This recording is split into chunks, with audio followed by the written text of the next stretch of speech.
Hello, my name's Ben Chappell and I'm a cellist from the London Mozart Players. Here's a guide to tuning your cello. Tuning the cello, just like playing the cello, is something that you'll become better at the more you do it. The first thing to consider is what notes each one of the strings should sound like. Some people just know that like a particular colour is red, one note or another is definitely a C or a D. I check my strings with the notes on a piano, or I use an app on my phone. The apps are called tuners, and they tell you which note the string is sounding at. If you think your cello is reasonably in tune already, then you'll be able to just use the fine tuners. I'll talk about those at the end of this video. The general principles involved are the same for all string instruments. The strings are wound around pegs at one end and held at the other end by fine tuners. The strings are pulled tight and should sit in the grooves on this bit of wood called the bridge and this bit of wood called the nut. This is always worth checking when you're tuning. The strings get thicker as they get lower in pitch. The thinnest string, the A string, is the top string on this side. It should sound the A, which is just below middle C on the piano.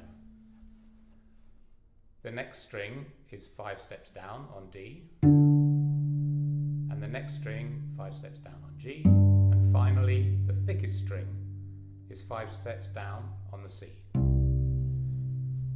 If you think you'll need to make big adjustments, you'll need to move the pegs.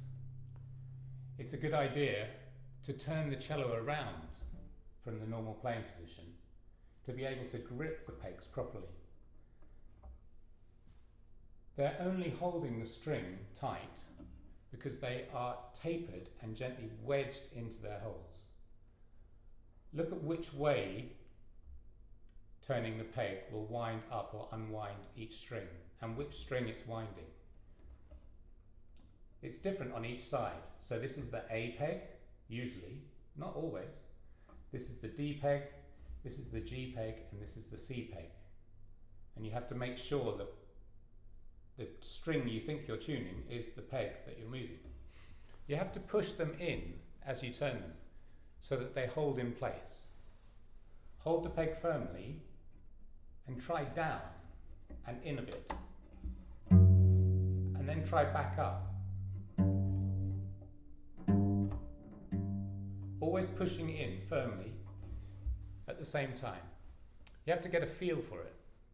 If a string breaks or unwinds completely, it's not the end of the world. It can be very dramatic, but you can just wind it straight back up again. The important thing is that the bridge, this piece of wood, which is not fixed, is always standing straight upright, with the other 3 strings holding it. 99% of the time, whatever happens, the bridge will stay standing up.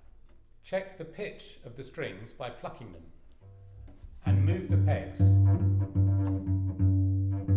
in small movements. Once you're close to the note, you can start to use the fine tuners.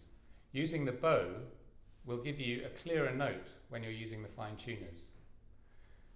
These are the fine tuners down here, and turning them clockwise will raise the pitch and anti-clockwise will lower it. If the fine tuner is fully wound or fully unwound, you'll have to adjust it by moving the pegs. So you'd have to find the middle point, if you like, of the fine tuner and then try and get close with the peg. Then you can carry on using the fine tuner. Remember that as you adjust one string, it will affect the tension and the pitch of all the others. So keep checking and keep tuning them one at a time and give yourself lots of time. Good luck.